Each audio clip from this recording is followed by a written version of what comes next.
fitness enthusiasts and ultimate Frisbee aficionados to the Tobu Fitness Podcast. Your guide to elevating your game and mastering the art of ultimate Frisbee through the lens of strength and conditioning. Whether you're a seasoned player or just stepping onto the field for the first time, this podcast is your one-stop destination for unlocking your true potential. This is the Tobu Fitness Podcast with your host, certified strength and conditioning coach, Justin Shelby. Before we get started, I want to talk about the sponsor of today's episode. It is Breakmark Ultimate. They're the ones that help me out with this Tobu Fitness merch. You can check out the link in my bio if you're interested in grabbing some.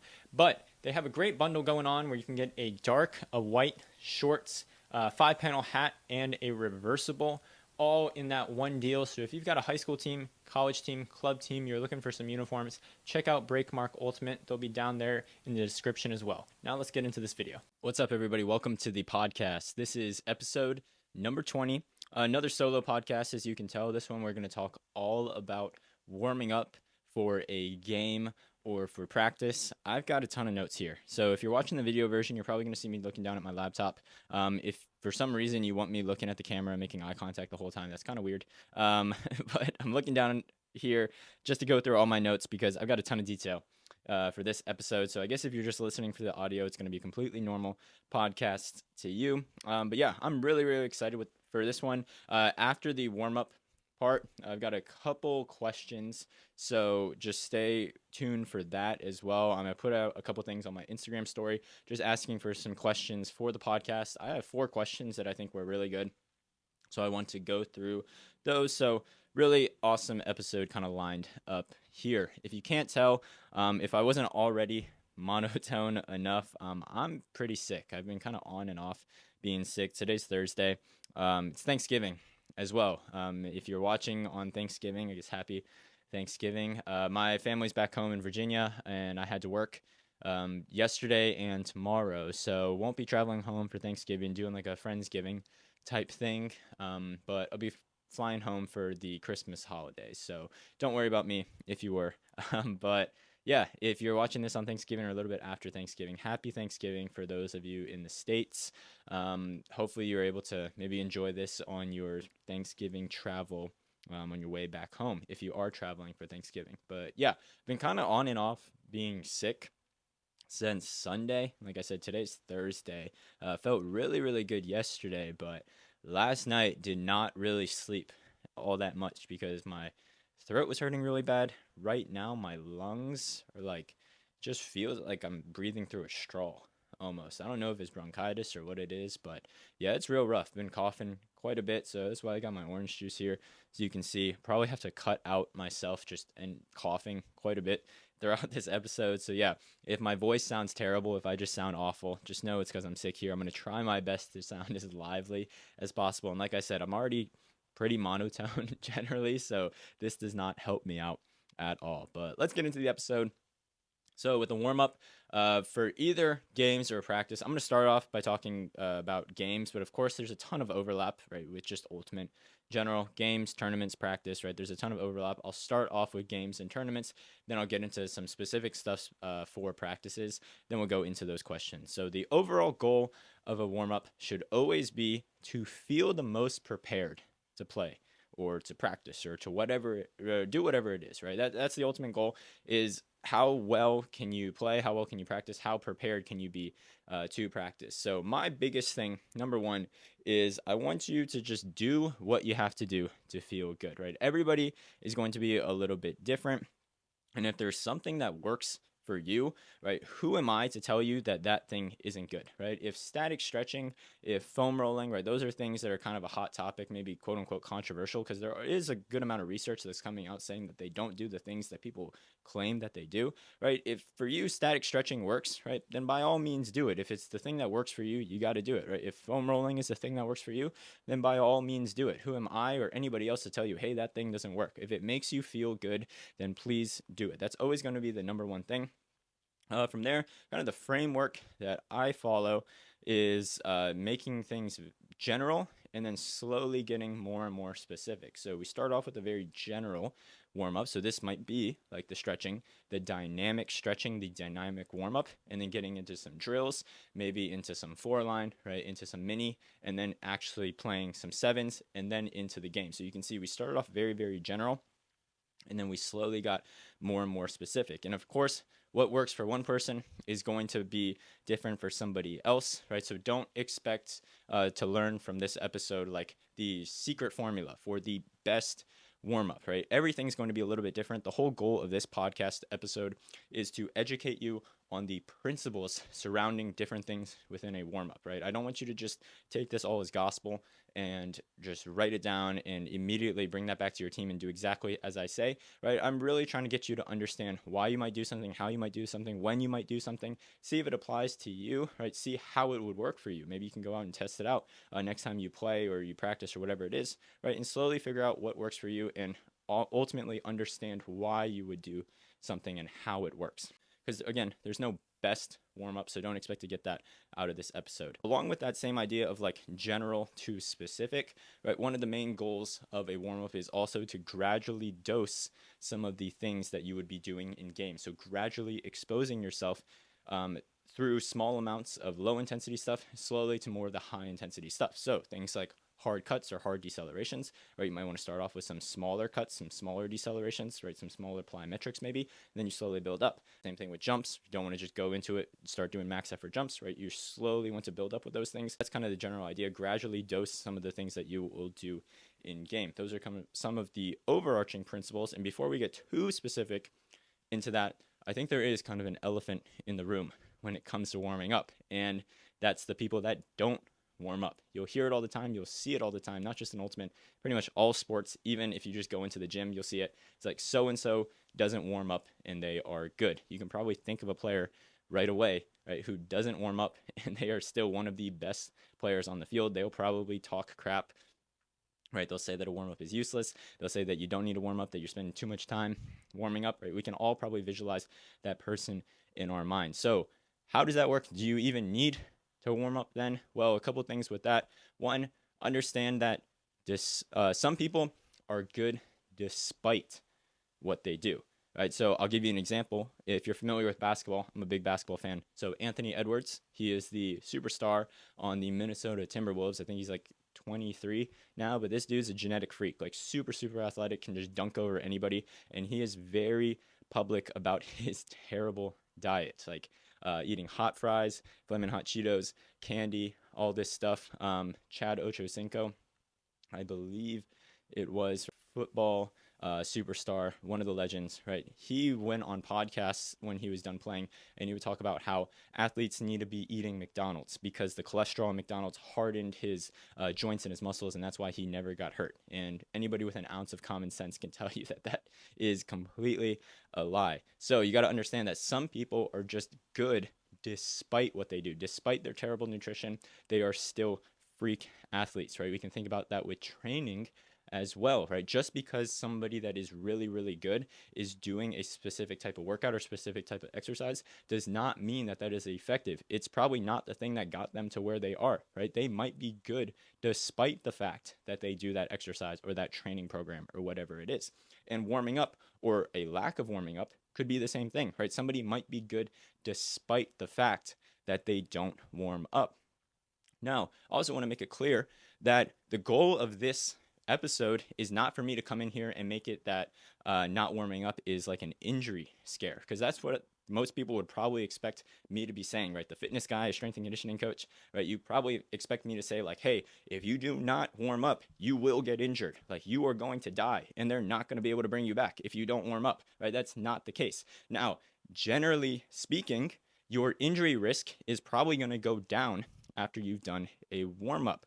But there are plenty of examples of people not warming up and not getting injured. So it's not just an absolute statement of like, if you do not warm up, you will get injured, because there are plenty of examples of people that don't warm up and they play perfectly fine. It's just like saying the jump cut tears your ACL, right? Because for every example you can find of somebody that jump cuts and tears their ACL, I can probably find 1,000 examples of people jump cutting and not tearing their ACL. So you can't just make that outright absolute statement.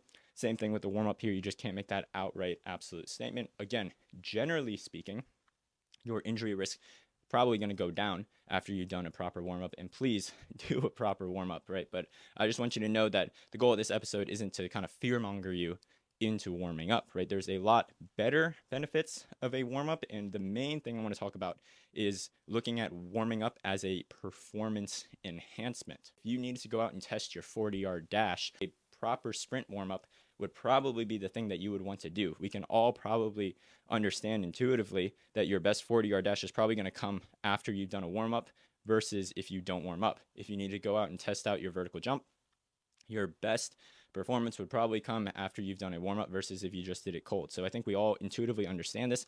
Just know it's not an injury an injury kind of scare tactic with this. But with those people that don't warm up, then I want you to look at and try to understand then how they treat everything after the warm-up. Because again, remember, we said warm-ups are generally going to start general. So your general warm-up, your dynamic warm-up, your stretching, your mobility, all that stuff, and then it's slowly going to get more specific. Well, once they're done with the team warm-up that they skipped, or maybe they just went through the motions and didn't really pay attention to, how do they treat the rest of the warm-up? So they're probably gradually ramping up through the drills, through mini, through sevens, or whatever it is, right? And more of that specific stuff is where they're actually getting their warm-up, right? So if you watch somebody who just skipped a warm-up or didn't warm up and then they go into four line because the rest of the team went into four line, right? They're not going out the gate at 100% and doing their cuts at 100% and sprinting at 100%, right? They're taking that little bit of time to get going. One, probably from a mental perspective, right? They're not just going to go hard out the gate, right? They're using those reps to warm up, even though they're saying that they skipped the warm up. But also there's this kind of like level of inhibition. Your body, if it hasn't warmed up, is not going to let you just cut and decelerate at 100% speed. It knows that those are very, very high forces. It knows that those are very, very high speeds, and it's probably going to get hurt. So subconsciously or naturally, it's limiting itself. So maybe at first, it's like that first cut's going to be at 70%, then 80%, 90%. So they're using this specific stuff as their warm-up. So even though they're not really warming up, they're still warming up in a sense, right? They're still naturally starting to warm up. They just jump straight to the specific stuff and getting their warm-up that way. So understand that, right, there are still people that are going to be able to like get out their car, walk to the field, and probably jump 40 inches. Like you'll see that a little bit more, I would say, in probably other sports where there are a lot more genetic athletic freaks, right? Think like top levels of basketball, soccer, football, right? You'll probably see those guys playing those sports because they are genetic athletic freaks. But even in Ultimate, you'll see people that are very, very athletic without a warm-up. Just know that they're still doing a warm-up, probably just in the later parts of practice or the game, right? You also might see these people like spend the first half of a game kind of as a warm-up, right? They're not really at their true 100% selves in the first half of a game, right? That first half, they're maybe spending warming up. Maybe that first entire game was kind of a warm-up to them, right? They weren't going at their true speed, and then by game two, they're really at their like top performance. And you can make a whole I guess you could have a whole conversation about that, right? I would argue that that's kind of selfish, right? To go into it and not give like your true 100% what you're capable of because you spent that first half of that first game warming up, right? That's not really giving to your team what they expect from you. Even in practice too, right? If you spend the beginning, like the first couple of drills, or if you guys start off with a scrim, you spend that first little bit, right, naturally kind of warming up because you didn't go super intensely or you didn't do your diligence in the warm up, right? Then you're kind of wasting other people's time, because if you want to have an efficient, effective practice, well, then you want everybody going as hard as they can and as effectively as they can from the very beginning, right? So that was, again, that could be an entire other conversation. If you have thoughts about that, feel free to leave them down below in the comments or DM me or whatever it is. But those are just some specific things, right? I want to address that some people aren't going to warm up. Yeah, and those are the points with that. So let's go into what the actual warm-up would look like then. And again, said I'm going to start off with game days. So I actually think, at least for a game or for a tournament, the warm-up actually starts the week leading up to the tournament. So my thing is making sure that you aren't resting super far out from the tournament, right? I think I see this all the time. I definitely did this a lot, and I'm going to talk about my mistakes, right? But when I was a lot younger, I was still very new to the sport. I was still very new to like the whole exercise science and training field as well, and I didn't really understand that much. I would do the same where like if we had a tournament Saturday, Sunday, I wouldn't really do all that much that week leading up to the tournament. So like Monday, Tuesday might be when I just start like doing mobility and stretching and not really doing anything because I didn't want to push my body and I didn't want to tax my body. But it's important to remember and understand that your body adapts, right? If you do a workout and then you come back and you recover, so you eat well, you drink plenty of fluids, right? You sleep well, you recover well, right? You're going to come back and be able to perform again, right? Your body isn't like a machine. It isn't like a car that has a finite number of miles, right? It's not a thing where it's like, your body can only do 1,000 workouts and man, you just did a workout, like your clock's ticking, buddy. Like it's over for you soon. Like, no, your body is able to adapt and recover and feel good again. So I think if you take it too easy, too early, like I was doing before, right? A lot of times by the very end of the week, by tournament time, right, you end up feeling flat. This is what happened to me, where like my body on a typical normal week, like let's say, my team always practices on Saturdays. Well, like Saturday practice, my body is used to like me having done a bunch of workouts and like practices throughout the week, right? My body is used to having done all that volume. So now when I just haven't done anything for an entire week, it's like my body hasn't been explosive. My muscles haven't been contracting and being fast and explosive and dynamic and all the things that we need to do in game. So I feel flat by Saturday or Sunday. So what I do now, what I do instead, and what I do for a lot of my clients is we still try to keep some sort of explosive, dynamic, fast workouts as close as we can to the tournament. Usually like Wednesday, Thursday will be the last day if it's like a Saturday, Sunday tournament. Now with this doesn't have to be a whole entire workout, right? You can keep the intensity high. You can keep the intent high, like how hard you're working high, but you can drop the volume. So if you're only doing a little bit, but you're keeping the intensity very high, you're still keeping your body used to what it's like to be explosive, what it's like to be fast, right? Your muscles are still able to contract very, very quickly, right? Your nervous system is still used to producing that much force and being that explosive, right? But it's in a way that's not going to fatigue you.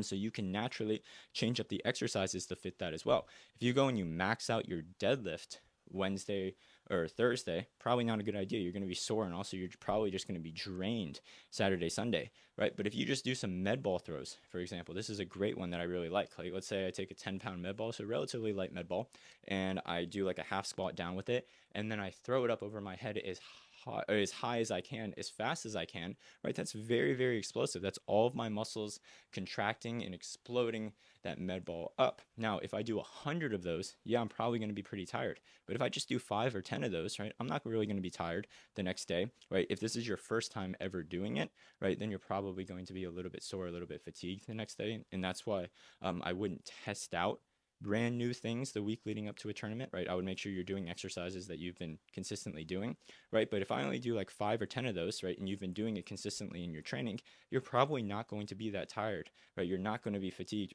You're probably not going to be tired at all by Thursday, let alone by Saturday. You'll be fine, right? If you have 72 hours to recover. Same thing with like jumps. Right, I can do some max effort vertical jumps, so there's no weight involved, but I'm getting my muscles explode or being very explosive and contracting very fast and explosively. My nervous system is being very explosive, right? But it's in a way where I'm not really fatiguing myself that much. Again, if you just do like 5 to 10 jumps by Saturday, you're not going to be sore or tired or even remember that you probably did those jumps.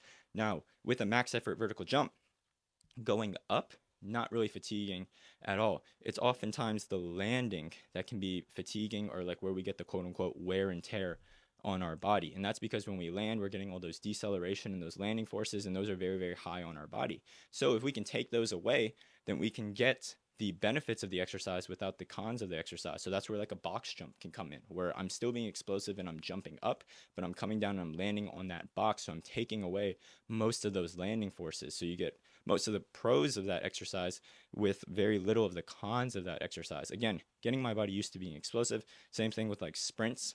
Wednesday, Thursday, if I just go out and do like 2 40-yard sprints with, let's say, like 4 to 5 minutes in between so I can fully rest, if you've been doing sprints consistently in your training, you're not going to be tired from that the next day, let alone by Saturday, but you're getting your body used to that speed. I think you get the point by now. If you're doing very little volume, but you're keeping the intensity high, you can get your nervous system and your body still used to being very fast and very explosive. So you're not just feeling flat by the weekend. Now, of course, this is within reason. So again, I'm not saying you have to go out and you just continue doing crazy workouts that are very explosive and fast and all these contrast sets and very complex exercises and be super, super sore. Make sure it's things that you have been doing in your training. I wouldn't introduce anything new that week leading up to a tournament. And if you're hurt, if you're super, super fatigued, right? Again, listen to your body. Context is really, really important, right? Maybe rest might help in those scenarios.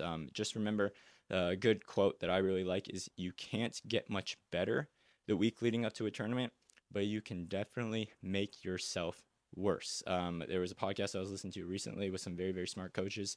They were talking about how it's very, very hard to make yourself 10% better, but it's super, super easy to make yourself 10% worse. And just think about that for a second. Like getting 10% better is very difficult, but Friday night, I could have you run a marathon. Saturday morning, you are going to be a lot worse than just 10%, right? So it's very, very easy to get worse. It's very hard to get better. So just listen to your body, make sure you're doing the things that you have to do. And if you are super fatigued and rest is the thing that you need, right, then by all means do that. Again, remember, if there's something that is going to help you out, who am I to tell you that that's bad or that you shouldn't be doing that? Real quick, I want to interrupt to talk about the Tobu Fitness coaching plan. If you've been listening through this episode and realize that you want to take your ultimate Frisbee game to the next level with some customized training to help improve your athleticism, then consider signing up for some one-on-one coaching with me.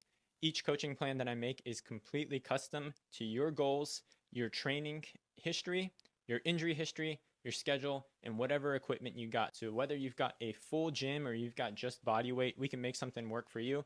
But the entire plan is built around you. Everything is done online and completely on demand. You'll get access to the coaching app where you'll get videos on how to do the exercises, sets and reps, some coaching notes. You'll be able to add in any comments you have, results you have, videos of yourself doing the exercises.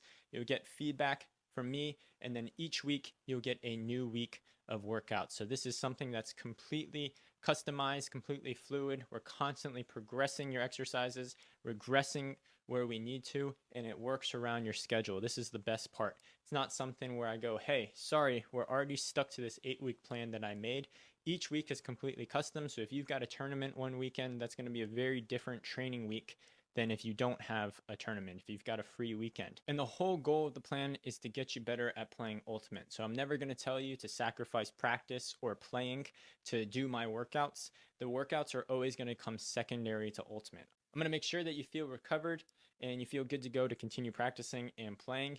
And the gym workouts and the field workouts or conditioning or whatever it is that we're doing comes secondary to that. I want you to continue making gains, but playing Ultimate and getting better at Ultimate is always going to be the top priority. So if any of this sounds interesting to you and you want to get an individualized approach to getting yourself better as an Ultimate Frisbee player, then check the link down below to learn more about the one-on-one coaching. The day of the tournament now, I really like the idea of doing a shakeout in the morning, right? So let's say, again, this is a weekend tournament, Saturday, Sunday.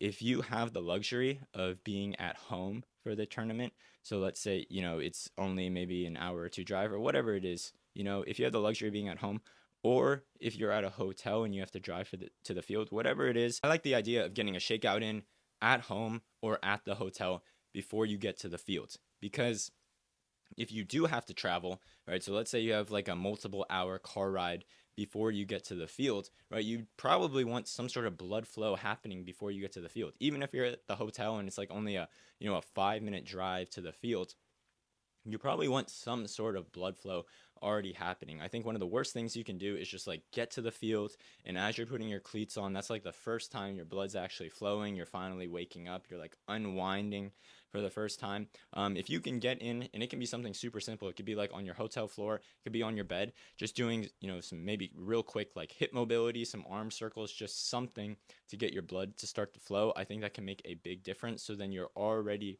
starting that process and then by the time you get to the field, it's already accelerating your warm-up process a little bit more. Some of my teammates on the club team I played for this past season, Alamode, right, they would get into the hotel gym, they would start to walk on the treadmill, do some mobility. I think that stuff is great. Me personally, I'm a little over the top. I understand that, but I would actually get into the hotel gym and I would start to do just like a miniature kind of workout too. And again, nothing intense. This is very, very small volume or low volume, but not even high intensity too, but just getting some sort of weights involved, something to start to wake up my nervous system. Because again, I didn't want to just start to wake up, but when I got to the field, I wanted to already be awake and kind of start that warm-up process. So I'll do maybe some split squats, some single leg RDLs, get my quads, my knees feeling good, get my hamstrings feeling good, get my ankles feeling good, doing all those things, and adding a little bit of weight can just kind of help that process. There's one thing to just kind of stretch and feel loose, but to actually get your muscles like contracting and moving some weight, producing some force is another thing, and that's what you need in game, right? You got to be able to produce some force and be ready to go. So I would do like 1 to 2 sets of just a couple split squats, a couple RDLs, and generally felt pretty good. For the professional leagues, right? If you're listening to this and you play in the UFA, the PUL, the WUL, whatever it is, right? A lot of those games are in the evening, and I think it's super, super important to do something in the morning, right? If you have, let's say, a 7 p.m. game, the last thing I think you want is you've just gone the entire day without doing anything, and the first time, again, you're getting your blood flowing, you're getting moving is 4 or 5 or whatever, whenever your warm-up for your game starts. I think it's super easy to get up in the morning and do something, right? It could be a very light run, it could be a walk, it could be some mobility, it could just be a throwing session, right? You could do some light footwork, anything like that, just to get your blood moving and getting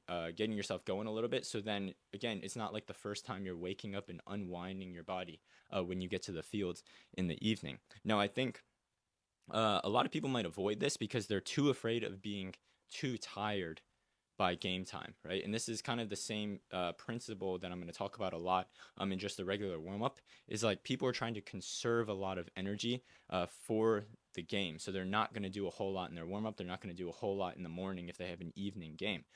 I personally think that points more to a bigger problem with your training, right? If you feel like doing an extra sprint in your warm-up is going to be the thing that really makes you tired for a game, right, then we've probably got some more work to do in your training to be able to handle that, because that should not be the thing that tires you out. Right? If you feel like an extra throwing session or a little light 15-minute jog in the morning is going to leave you way too tired for your evening game, right, then you've probably got some endurance work or some work capacity work to do in your training to feel prepared, right? Because if you look at any other sport, right, ultimate frisbee is a sport that wants to be respected as a sport.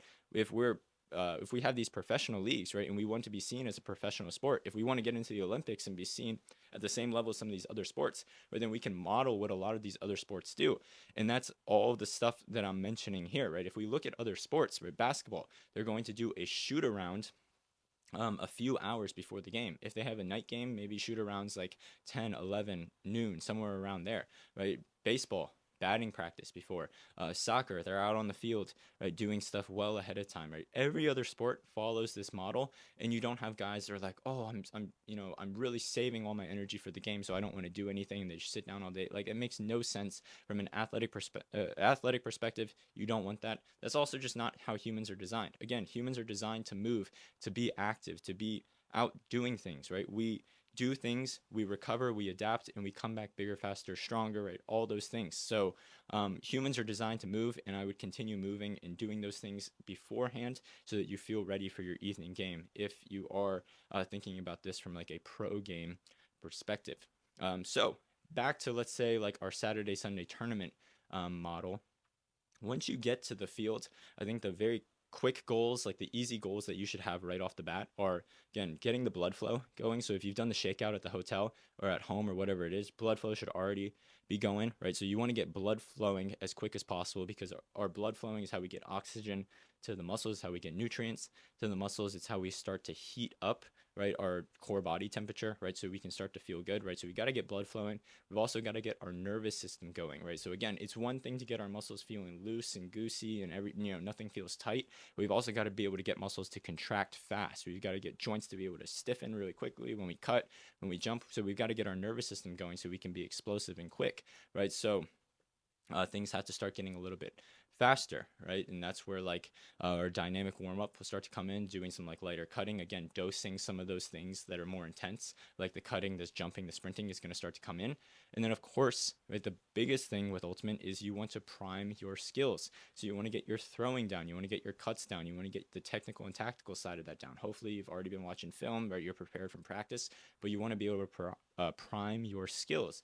And that's why, right, in my opinion, the easiest thing to do is just throw, right? And this is what everybody pretty much does. It's the most intuitive thing to do, right? But an easy way to start to get yourself moving, get your blood flowing, right? Get your nervous system going, right? And you're priming the specific skill that you have to do in game, which is throwing. So it's specific, it's fun, it's engaging, right? Would you rather go out and throw to kind of get yourself initially loosed, or would you rather run a lap, right? I think everybody's going to pick throwing. And then of course it's the specific skill that you need. So you're going to start to work on that. I don't think I have to explain why you should be throwing that much more, but getting into the actual warm up now, again, remember general to specific. So if we want to start super general, most people are going to start off with some sort of stretching. If we want to talk about static stretching, so there's kind of two types of stretching, right? Static stretching and then dynamic stretching. Static stretching is where I'm just bending down and I'm holding a stretch, right? So I bend down, I touch my toes, and I just hold that. That's a static stretch on my hamstring, right? Or I can get down on one knee and I can push one hip forward and get a nice hip flexor stretch, and I can hold that. Again, that is a static stretch.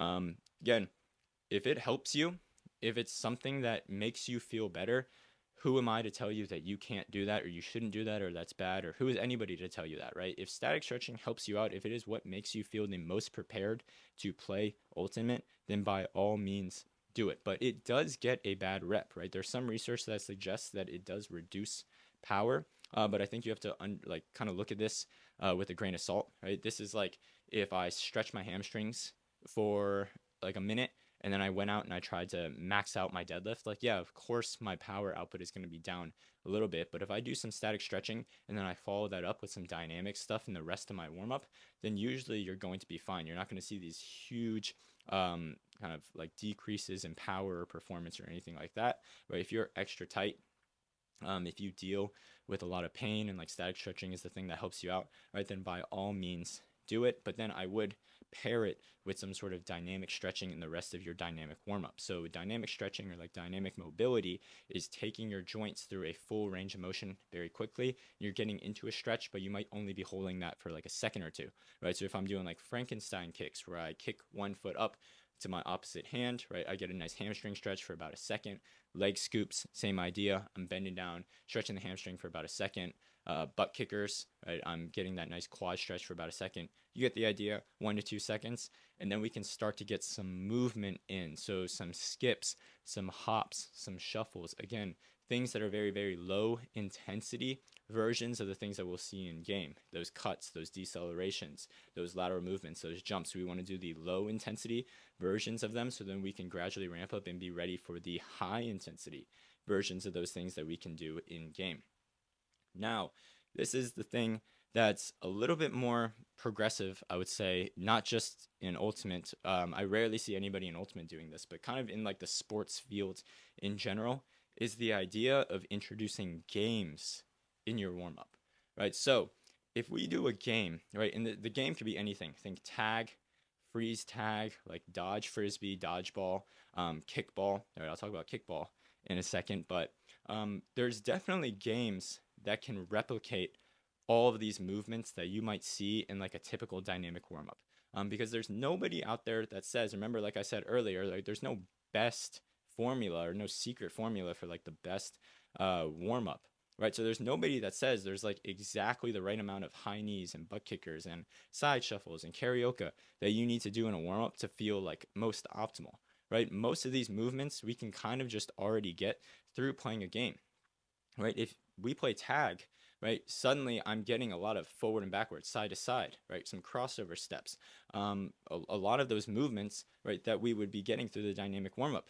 But what's different about, let's say, tag, right, I'm going to keep going with the example of tag, is there's a reactionary component to it, right? If I'm just shuffling and just doing karaoke in the warm-up, right, there's no reaction. Like, I'm just going through the motions, I'm just doing it. Even if I'm super locked in, I'm super focused, I'm doing everything with a lot of intention, I'm not reacting to something like you would in game, because in game, right, if you're guarding somebody, right, you're reacting to their movement and you're having to move based off of that. So in tag, right, I'm having to dodge you, or I'm having to try to tag you, so I'm reacting to your movement, having my movement be according to that. So that's one way that we can get that warmed up. As far as with games, right, the smaller the game size, the more change of direction there's going to be, and also the less speed there's going to be. So generally lower forces. Easiest way people can understand this is looking at it like mini versus 7v7, right? Mini, let's say we're playing 3v3 mini and we're playing on a very, very small field, right? I can't pick up a lot of speed because the field is just smaller. So there's going to be a lot of cuts, a lot of change of directions, but these aren't going to be very intense or high force or high speed changes of direction because the field is generally smaller, right? As I slowly start to open that up and I start to add in more people, right? Think 7v7, right? I'm going to be picking up a lot more speed into the cuts. I'm going to be picking up a lot more distance, right? My cardio is going to be working a lot more because I'm going these farther distances, right? So bigger field, bigger dimensions going to equal more speed. Smaller is going to equal slower speed, more change of direction. So it might be good in a warm-up to start with the smaller stuff with the less speed and then slowly start to build out, right? That's the easiest for, I think, ultimate players to understand because we can see it with mini and then 7v7. But let's say we're playing like freeze tag, for example. If I start on a very, very small field, right, if I make the dimensions of the field very, very small, right, then guys aren't going to be like full speed chasing each other because there's nowhere to go. It's a very small field, right? So that might be a good way to warm up like side to side movements, some forward and backwards decelerations, but not a lot of speed into it. So it's going to be a good warm up. And then we can slowly open that up, make that bigger and bigger and bigger. Until the point where, you know, things are starting to pick up, right? I'm getting more warmed up, I'm getting more speed and all that stuff. And you might be thinking to yourself, okay, who's going to play freeze tag as part of a warm-up? Like, I'm here to play ultimate. I'm not going to get guys to play freeze tag. Nobody's going to want to do that. A good kind of example I have is recently, or I guess back in May, we had Josh McCune on the podcast. So he is the athletic trainer for the Philadelphia Phoenix and the Philadelphia Surge. So both of the professional teams in Philadelphia. And he would have the Philadelphia Phoenix. I think he probably had it for the Surge as well, but I just heard this story about the Phoenix. He would have the Phoenix do a lot of games as part of their warm-up before their UFA games. And I also had Ryan Anderson, who is the physical therapist for the New York Empire, on the podcast. And as you know, the Phoenix and the Empire are in the same division, so they play each other a lot. Ryan Anderson told me a story about how he was getting his guys on the Empire through just the general dynamic warm-up, you know, just the typical warm-up that you would see. And all of them were just staring over at the Phoenix players thinking, hey, why can't we play games? Why can't we play tag during our warm-up? So one, think Empire players are having difficulty focusing during their warm-up. So you have to give people a little bit of grace. If you're coaching like a high school team, right, that isn't able to focus, just know that even Empire players are struggling with staying focused. But also, even at the highest level of our sport, we're seeing games introduced to help with the warm-up, right? So if there's being used at the highest level, there's a possibility that maybe it'll work at whatever level you were at as well. If we want to relate this to other sports, the Minnesota Timberwolves, again, referenced Anthony Edwards earlier, but the Minnesota Timberwolves, they put something out on Twitter of them during preseason training camp. So obviously not a game, but at a training camp, they were playing tag and different kind of variations of tag as part of their warm-up, again, to get that reactionary component and some of those change of direction type things. If you know me, I work as an intern at the University of Texas with their men's and women's basketball team. And on the women's basketball side, a lot of times before practice, they'll play a game. So they'll play like freeze tag or things like that. Again, it's a lot more engaging. It's a lot more fun. Like, would you rather take people, or would you rather yourself do a bunch of karaoke and side shuffles and a bunch of boring dynamic warm-up type stuff, or would you rather just play freeze tag, right? Which one's a lot more fun? Which one's a lot more mentally engaging, right? I talked about the reactionary component of it as kind of a benefit, right? But also, it's just like one of them is going to be a lot more mentally engaging and people are going to be a lot more bought into it and put a lot more intent into it as well, right? Again, with the basic dynamic warm-up type stuff, it's very, very easy to go through the motions. Even if you're super locked in and you're giving a lot of focus and you're giving a lot of effort, it's easy to go through the motions. Versus if you're playing like some true freeze tag or kickball, I told you I'd tell that story about kickball at sectionals this past year. So again, I was with the team I played for this past season, Alamode. Sectionals was in San Antonio. So we were this was Sunday morning, right? We had just finished our warm up, I think, and we looked at the field next to us, and there was another team called Harvey Cats, and they were playing kickball as part of their warm up. And I remember everybody on Alamode kind of clowning them, like, wow, they're playing kickball as their warm up. Like, they don't really care. They're not really trying. Like, what is this? They're a kickball team. They're supposed to be an ultimate team, right? But in my mind, I just ran our team through a warm up and a basic dynamic warm up, and I saw the lack of intentionality throughout our entire team, right? I saw the lack of focus throughout our entire team. Again, guys just kind of going through the motions, and I look over at Harvey Cats. They're having fun.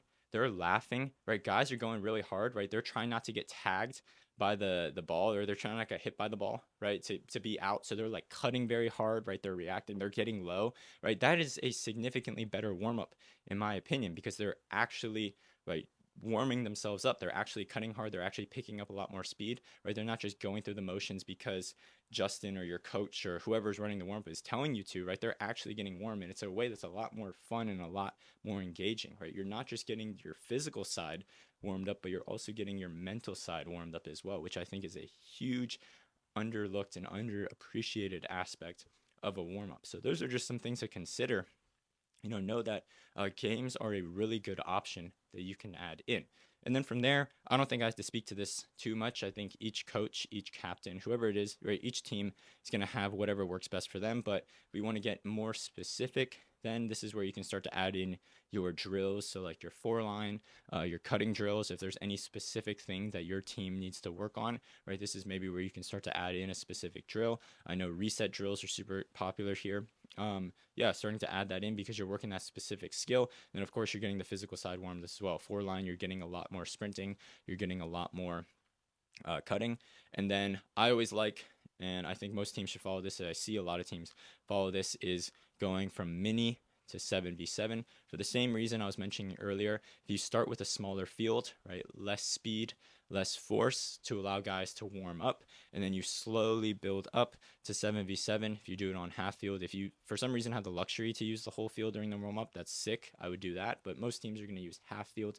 You do like half field 7v7. Obviously, you're getting into your more specific skills and also the tactical aspect of it, like working, some of your offensive sets, some of your defensive sets. Again, I'm not going to talk too much on that, but yeah, just some kind of extra notes to add in about the warm-up is I would suggest, and what I always recommend, what I think is the best, I'll say it outright, what I think is the best is by the end of the warm-up, you should be working pretty hard. Like, you should be breathing pretty heavy. You should have a good sweat going. And just think about, like, during a tournament, it's usually game 2 that you feel your best, right? At least for me, I think I can speak to that. Like, even if you have a really good warm-up, you warmed up your best, you feel really good. Like, game 1 is still like, hey, like, we're picking up speed, like, we're getting used to the speeds of the game again. It's a lot, and it's intense, the adrenaline's going, right? Usually game 2 is like where you start to settle in, you start to feel pretty good, and usually when you feel your best. And so if we want to be able to get to that point, like, we have to be working pretty hard. I think a lot of guys, like I was saying earlier, are trying to conserve too much energy. Like, they don't want to go hard during the warm-up because they want to feel good, or they want to save their energy for the game. And again, I think that points to like a bigger training problem. If you feel like going hard during a 20-30 minute warm-up is going to leave you too gassed to be able to play a game at your best, like after a 10-15 minute little rest before the game actually starts, right, I think you have a bigger problem with your conditioning, your endurance, your work capacity, right? You should have a pretty good sweat going by the end of the warm-up. But it also falls on whoever is running the warm-up to give guys a reason to want to work hard and to go harder, right? Getting guys to just sprint. Sorry, I'm saying guys a lot here, right? Getting players, guys and girls, and everybody, to getting people to just sprint for the sake of sprinting in a warm-up can oftentimes be very hard. And again, even if people are locked in, it's hard to get them to truly give like a good intent and go at a fast speed, right? But if you're sprinting for a disc, or you're sprinting for some sort of goal, like if you're racing somebody, well, suddenly you're going to be able to pick up speed, and that's what's going to prepare your body a little bit more. It's going to prepare your nervous system, your muscles to be at those faster speeds a little bit more. So that's just something to think about. It's not always just the person maybe is not going fast or is having difficulty with the warm-up, right? Maybe it's just how the warm-up is set up, right? If you can give people a specific goal versus just going hard for the sake of going hard, maybe that is more beneficial. To move on now, we're going to talk about in practice. And practice, like I was saying, mostly it's going to be a lot of the same stuff. Also remember that with practice, most of the beginning of practice is probably going to be even more drills anyway. So like at the end of the warm up, you don't need to be like huffing and puffing, really breaking a sweat, like, and being at truly 100%, because you're going to do a lot of drills, probably standing around and talking about some like sets and offensive plays and defensive plays anyway. So you don't need to be at like your true 100%. But a lot of this stuff is they're pretty much the same. Also, I would say games to warm up in practice are probably going to be more valuable here because intent is often going to be a lot higher, right? You think about like a random weeknight practice, like how locked in are guys going to be for their warm up? Probably not that locked in. Like I can even speak to that myself. Like when I would go to a weeknight practice, like the last thing I want to do is go through a dynamic warm up. Whereas if we're doing a game, right, that just gets intent a lot higher. That gets people a lot more locked in and just feeling ready to go, right? And it's also kind of novel, right? If you can introduce a new game each time, it keeps it exciting, keeps it fresh, it keeps it new. So it's not just the same, all right, butt kicks now, all right, high knees now, all right, side shuffle now, going through the motions, right? It makes things exciting and it makes things a lot more fun. And last thing I'll finish with here, I said games are kind of a newer concept. I would say this thing I'm about to say here is a really new concept. I don't think I've heard anybody talk about this in the ultimate frisbee space. Is for a practice, instead of doing a warm-up, making the warm-up into a mini workout. Now, stay with me now. I know this sounds kind of crazy, but think about what a workout is, right? A workout, obviously, you're getting some sort of training effect, but you're also warming up in a sense, right? Versus if you just do a regular dynamic warm-up, all you're doing is just warming up. And if you're going through a workout, if you start your workout, you start your stopwatch, about 15 to 20 minutes in is usually when you are going to feel your best. Like 15 to 20 minutes into a workout, you're not going to be dead tired. Now, obviously, if you're doing like a conditioning workout or something like that, you'll probably be pretty tired, but that's not what we're talking about here, right? Usually about 15 to 20 minutes into your workout, you're going to feel pretty good. So what if instead of just your traditional boring dynamic warm-up, what if we made it into a 15 to 20 minute workout? Well, now let's say we have 30 to 40 practices a year. That's 30 to 40 extra training sessions that you're getting in throughout the course of a season. That's a lot of extra training that adds up, right? A 15-minute workout on its own isn't a whole lot, but 30 to 40 of those over the season, that's a lot more than you were doing, right, otherwise. So what I would recommend is pick one variable and focus on it. This is something that I tried to introduce with the team that I played for this past season, Alamode. But you could pick like a speed day, you could pick a change of direction day, pick a jumping day, you could pick something as explosiveness focus. So it might be some like speed, technique, mechanics type work, and then some acceleration starts, right? If you just do 15 minutes of that, like you're going to be warmed up, but you're also not going to be super, super gassed, but you got a good little speed session in, right? You could do some cutting work, some cutting technique work, some different change of direction type drills. Again, you're getting a good change of direction session in. You're going to be pretty warmed up, ready to go, but you're not going to be gassed, right? You get the idea. You can do that with jumping. You do that with explosiveness. If you have access to equipment, that is something that would make this even better, right? So things that will work out on the field, or like if you had resistance bands, you can get creative with that. Do some resistance band type stuff. If you had med balls, there were a couple times I brought med balls out to the field. We're doing those med ball throws I was talking about earlier, right? Something where it's like you're just getting the nervous system and the muscle is primed and ready to be explosive, but you're getting that training effect from throwing those med balls. So get real creative. If you, for some reason, have the luxury of like a full weight room, and then being able to go right out to practice, like that's even better. You can get super, super creative with that. A lot of professional teams, college teams that do have that luxury with their training facilities really use that system a lot. And that's where I was saying I don't see this a whole lot in ultimate, but I definitely see that a lot in college sports and professional sports. So just something to think about there. If you wanted to add that in. If you are a coach or a captain and you have specific questions about that, feel free to DM me. I'm happy to talk about that a lot more and just kind of see where the questions are at, and maybe I can talk about that a lot more in some content. But also, setting up competition will also help drive intensity, right? So like I was saying earlier, the games are a way to get guys to be a lot more intentional, to be more engaged, to do more in their warm up. Well, if you can set up competition during a workout or a warm up or a game, right, that can get people a lot more motivated and trying a lot harder. So, for example, like I was saying before, with the sprinting, right, getting somebody to sprint just for the sake of sprinting, right, maybe they're not able to give a true 100%, or that it's just hard for them to really be motivated and do that. But if you set somebody up next to somebody of a similar speed and you have them race, well, now we can drive a little bit more competition, so we can get more speed and a little bit more output out of that. So get creative. You can do like jumping competitions, you could do relay races, all that stuff to get your training. If it is a mini workout, if it is a warm up, whatever it is, you can get a lot more fun and drive some more intensity. So that's everything for the warm up part of this episode. Hopefully all that made sense. Like I said, if you have questions, feel free to DM me, feel free to put them down below. More than happy to answer a lot of the stuff. So let's get into the final part of this episode. This is the Q&A section. We have 4 questions. Again, all of these came from Instagram, so Instagram is probably the best place to get a hold of me. If you have questions, DM me, comment on my videos. Yeah, more than happy to help out. Maybe if we have enough questions, we'll be able to add some more to the next podcast episode. The first question is, can X, so X meaning like, X person, so can X person starting sport in Ultimate in their 20s get to the same physical ability as Y, who started as a child?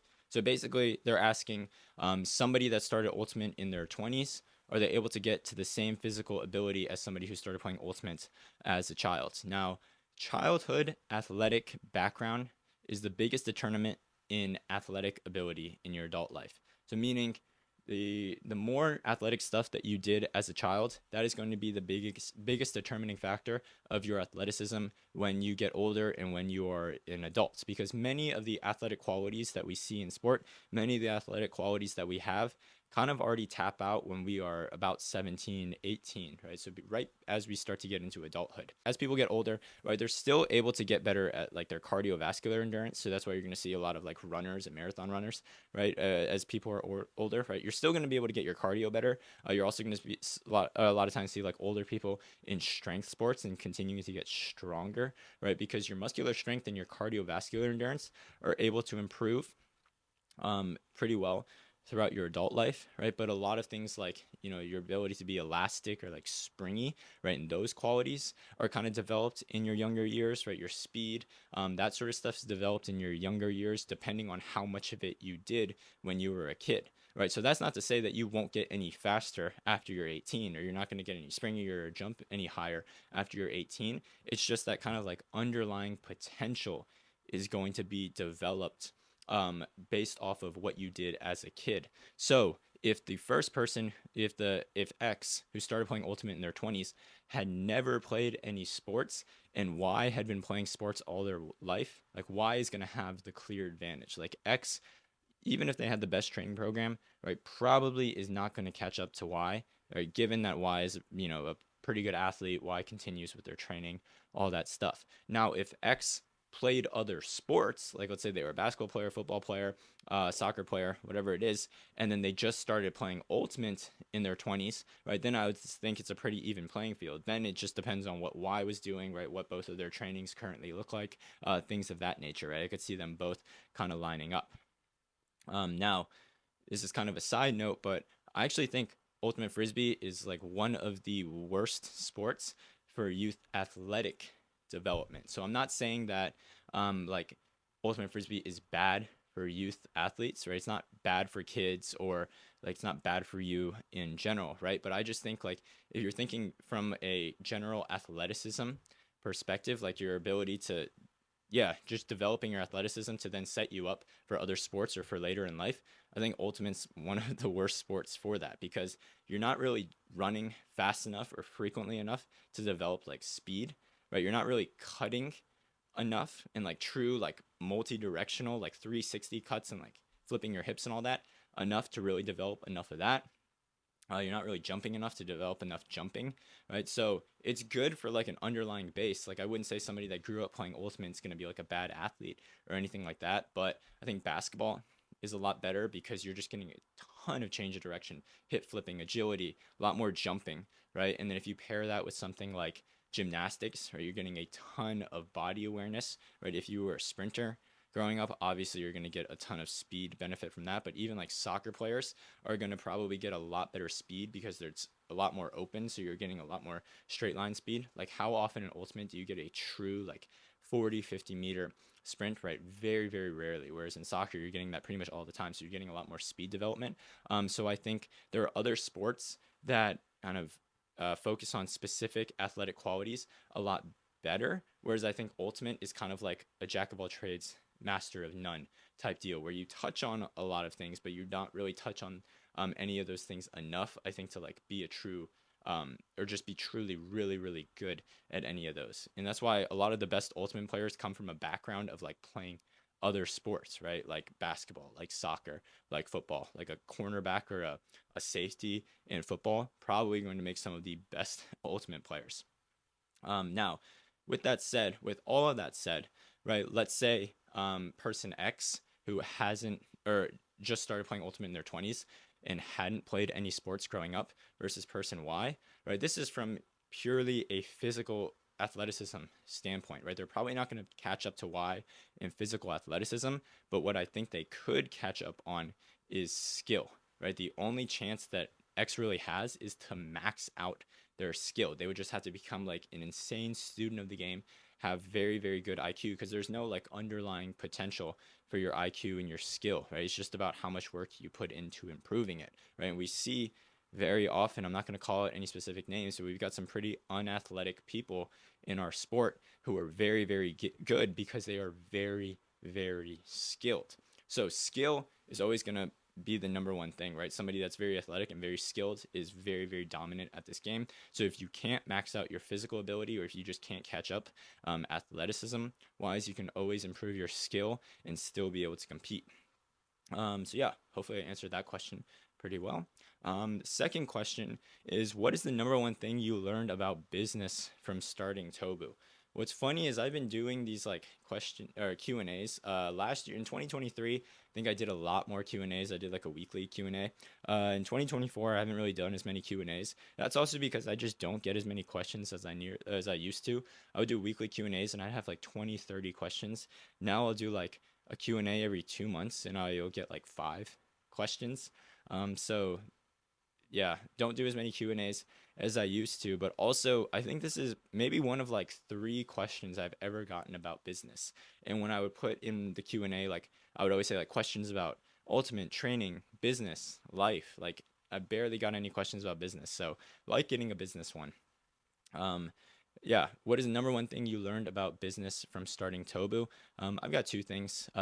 Second one is probably the actual number one thing, but one I would say like how to communicate has definitely improved, and I've realized how important that is, and just to keep things super, super simple. In a lot of my videos, if you'll notice, I rarely use any jargon or like complex words, and that's on purpose because my goal when I make these videos and I make this content is not to sound smart, right? I think a lot of people end up just using a lot of big words and scientific jargon and like exercise jargon, right? Just in an effort to feel smart and to validate themselves, right? My goal is to educate people on the actual benefit of what it is I'm talking about, right? So a lot of times if I just use the jargon, right, then the underlying message will kind of go over people's heads because it's like, well, crap, I don't know what that word meant, right? And so if I can keep things very, very simple and you're able to extract the main message out of that, more often than not, like that's a huge win to me. So I'll oftentimes like talk about something and then somebody in the comments will like comment the jargon term or like the actual term. And it's like, yes, I know, right? Like I'm not stupid. Like I know what the term was, right? It's just, I'm not putting that out there because sometimes I don't even think that's helpful. Like you don't really need to know the textbook term for it, right? If you got the underlying idea and if you got like what the benefit of that term is, that is way more important, right? And then if you want to become a trainer, if you want to become an educator, then it's probably important to know those things. But just for an average player that's learning how to improve their own athleticism, right, you probably don't need to know all those terms. You just need to know what it is and how it is helpful, right? So that's one thing, keeping it super, super simple. The other thing is to provide max value. Like this is the thing that I've always tried to go off of, but it's like I try to give away everything I can. Like all the knowledge that I have, I try to give it away for free because even if I could give everything, like even if I try to give everything away for free, I can't. Like, I just physically can't give all the info I know away for free, right? Whether that's just from like a time perspective, a content like frequency perspective, but also like context, right? Like, with a 30-second Instagram reel, I just can't give that much information, even if I truly feel like I'm giving away everything for free. And I think a lot of people will try to hold back. They'll be like, oh, that's free game. I don't want to give away free game, right? Or they're afraid that like they have to put things directly behind a paywall, or they just don't want to give everything away because then they feel like there's no value for them to then get back, right? But my thing has always been like, if you teach somebody how to build a house, they're still probably going to pay somebody to build the house, right? Like, you could teach me how to build a car. I'm probably still going to go just buy a car because I don't want to go through the hassle building that, right? I don't want to go through the hassle of building a house. And that's the same idea. It's like I could teach thousands of people about exercise, but I guarantee there's still going to be people that are going to pay for my services. Even if I teach you everything about training and coaching and exercise and all that, there's still going to be people that are going to come around and purchase my coaching services. So that's the biggest thing. If you're trying to start like a service related business, or you're in a position of like educating people, I think try to provide as much value as possible, because that builds goodwill, right? You're ultimately helping people out, but there are still going to be people that are going to buy your product or your service or whatever it is, right? Don't hold back on that. And then it's kind of a win-win, right? You're helping out people, but you're also then helping out yourself, because ultimately as a business, you have to make money at the end of the day. Third question, what advice do you have to players who struggle pulling the trigger to layouts? This is probably not the answer that I think most people would give. To be honest, I don't really have the best answer. Like, I'm still somebody that struggles with pulling the trigger to lay out. So I can't say that I have the most perfect answer, but my thing would be get more comfortable with the ground, right? Get more comfortable interacting with the ground and start to interact with the ground more frequently. There's a guy, Matt McInnes Watson. He is a plyometrics, or he's a personal trainer, coach, but he specializes in plyometrics. And he was on a podcast not too long ago, and he talked about how, like, at the most basic level, our body is always trying to protect the brain and the head, right? For safety reasons, for survival reasons, right? So a lot of times when we're doing plyometrics, which are a lot of like different like jumping variations, to keep it super simple, right? There's a level of inhibition where our body is like not letting us fully jump up because we're afraid of the landing, right? We're afraid of the balance and falling, right? To protect ourselves. So gradually increasing the intensity and the exposure to these more and more difficult plyometrics, right? Kind of dampens that inhibition and teaches our brain like, hey, it's okay. We're not going to fall, right? Our head is safe. Our brain is safe.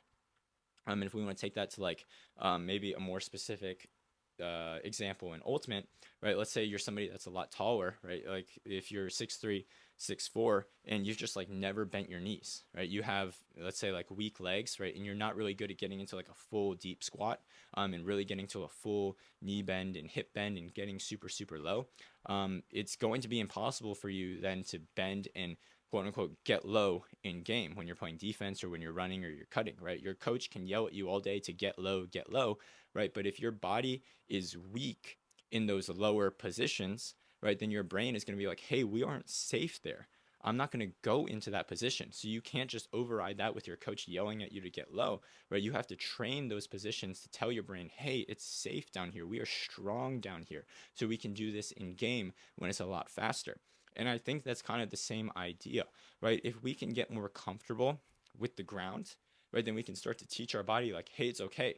You know, I can lay out and I'm used to just falling on my stomach and sliding on my stomach and interacting with the ground and being more comfortable down on the ground. So at the very basic level, right, some basic gymnastics. Think like elementary school, middle school PE class when you were doing somersaults, cartwheels, all that stuff, just interacting with the ground and getting some more body awareness on the ground. We'll do like in the very kind of early off season programs for a lot of my clients consists of a lot of gymnastics type stuff. So like some somersaults, forward rolls, a lot of crawls too. So bear crawls, crab walks, again, just getting used to being on the ground.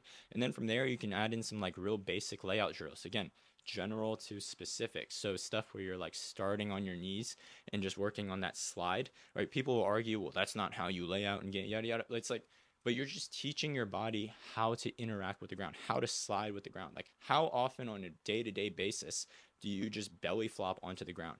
Literally, probably never, unless you fell, right? So you have to teach your body how to do that. And you can start small and slowly build up. And if that's starting on your knees and just sliding, that's completely okay. You have to get used to what that's like. You can't just jump in on the deep end all the time and just expect to figure it out, right? You can start in the shallow end and then slowly start to build up. And that's what these basic layout drills are. So get more used to interacting with the ground. And then from there, right, add in some more specific stuff, and hopefully that would be able to help out.